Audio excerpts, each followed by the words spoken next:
लगातार चल रही खांसी को कैसे ठीक करें? अगर आपने बहुत सारे टेस्ट करा लिए, खांसी ठीक नहीं हो रही है, बहुत सारे घरेलू उपाय कर लिए, खांसी ठीक नहीं हो रही है, बहुत सारी एंटीबायोटिक्स ले ली, खांसी ठीक नहीं हो रही है, आपने एक्सरे करा लिया, नॉर्मल आता है और कई बार एक्सरे में खराबी आती है लेकिन खांसी ठीक नहीं हो रही है।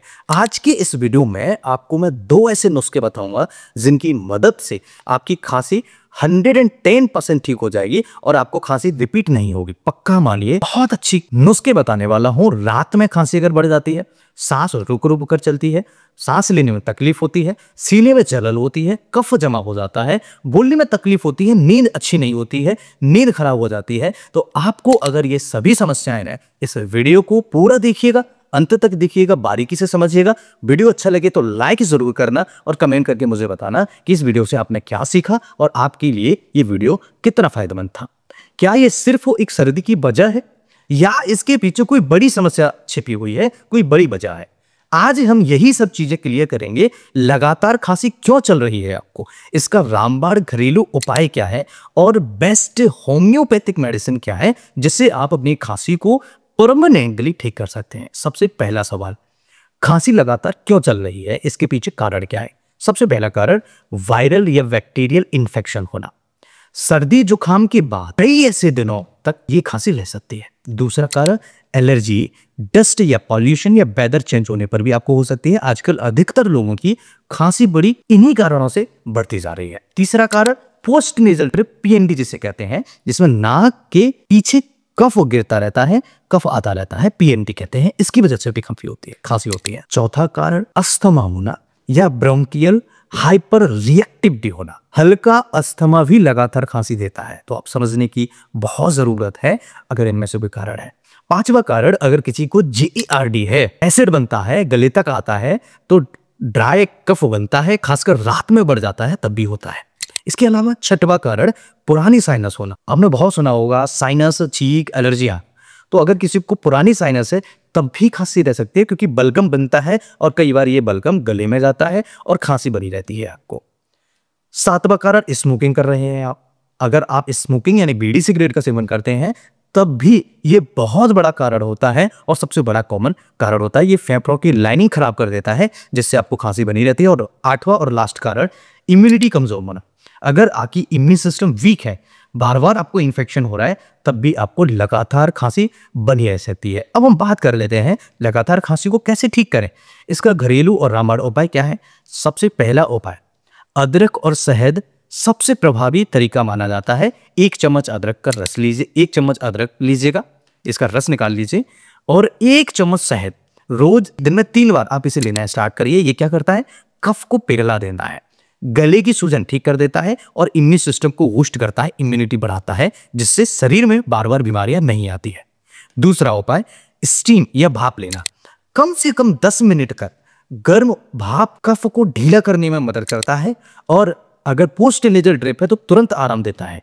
आप ये समझिए, आपको स्टीम जरूर लेना है, एटलीस्ट 10 मिनट तक।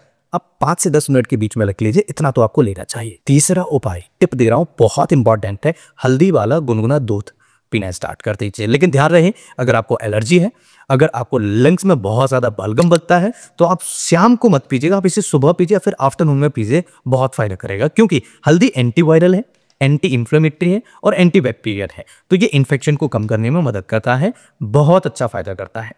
चौथा उपाय, गुनगुना पानी पिए और ठंडी चीजें बिल्कुल न खाएं। ठंडी चीजें कफ को बहुत ज्यादा बना देती हैं लंग्स के अंदर और म्यूकस को वहां इकट्ठा कर देती हैं, और गुनगुना पानी म्यूकस को पतला करके बाहर निकालने में मदद करता है। नंबर 5, नमक वाले पानी के गरारे करें। यानी कि नमक वाला जो पानी है, नमक डालिए पानी में, गुनगुना करिए और उससे गरारे करिए। ये गले की सूजन कम करता है, इवन बैक्टीरियल इन्फेक्शन को भी कम करने में मदद करता है। छठवां उपाय, तुलसी और पीपली का काढ़ा। ये बहुत इंपॉर्टेंट है।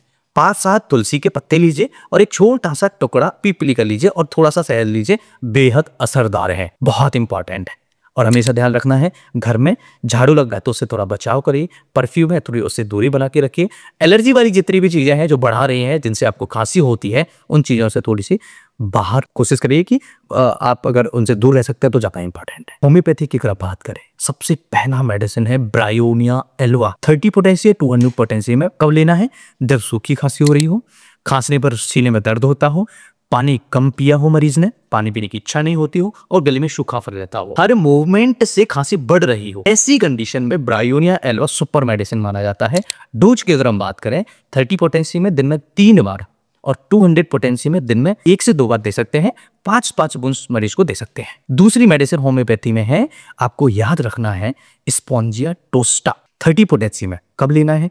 सूखी खांसी जो खुफ खुक करके आ रही हो, होता है आवाज आती है अलग से, रात में बढ़ती हो, कुकर खांसी कहते हैं ना, वही वाली खांसी समझ लीजिए।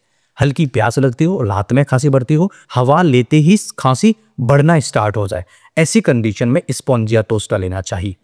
डोज की अगर हम बात करें 30 पोटेंसी में दिन में 3 बार 4 से 5 बूंद दे सकते हैं। 200 पोटेंसी में भी दिन में 2 बार 5 बूंद सुबह शाम दे सकते हैं मरीजों को। तीसरा मेडिसिन काली बाइक्रोमिया 30 पोटेंसी में। कब लेना चाहिए?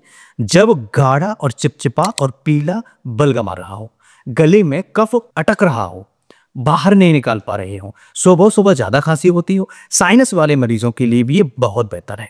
तो 30 पोटेंसी में या 200 पोटेंसी में, 30 पोटेंसी है तो 5-5 बूंद दिन में 3 बार दे सकते हैं, 200 पोटेंसी है तो दिन में 2 बार दे सकते हैं। कब डॉक्टर को दिखाना है ये भी इंपॉर्टेंट है। अगर 3 हफ्ते से ज्यादा खांसी चल रही है तो डॉक्टर से दिखाएं, खून के धब्बे आए हैं तो डॉक्टर को दिखाएं, सांस ज्यादा फूलने लगे तो डॉक्टर को दिखाएं, तेज हुकार या सीने में दर्द है या गंभीर एलर्जी है तो डॉक्टर को जरूर दिखाना है। बिना डॉक्टर के कंसल्टेशन की मेडिसिन नहीं लेना चाहिए, क्योंकि जो प्रॉब्लम आपको है जब डॉक्टर से आप दिखाएंगे तो प्रॉपर तरीके से वो पूछेंगे क्या कारण है, किस वजह से है, कब से है, फैमिली हिस्ट्री तो नहीं है, ये सारी चीजें जब पूछेंगे तब अगर आप प्रॉपर मेडिसिन लेंगे तो और जल्दी रिलीफ होने का चांसेस बढ़ जाता है। 99% होम्योपैथी से खांसी को आप ठीक कर सकते हैं, डरने की कोई बात नहीं है, लेकिन इससे इंपॉर्टेंट आपका खान पान है। वीडियो अच्छा लगे तो अपने दोस्तों के साथ जरूर शेयर करिएगा। खांसी अगर ठीक करनी है तो इस वीडियो में बताई हुई चीजों को जरूर फॉलो करिएगा। ये वीडियो आपको कैसा लगा मुझे कमेंट करके जरूर बताइए। मैं फिर मिलता हूं उसी तरह के किसी इंटरेस्टिंग और ट्रस्टेड वीडियो में। तब तक के लिए स्वस्थ रहिए, मस्त रहिए, मुस्कुराते रहिए, अपना और अपनों का ख्याल रखिए।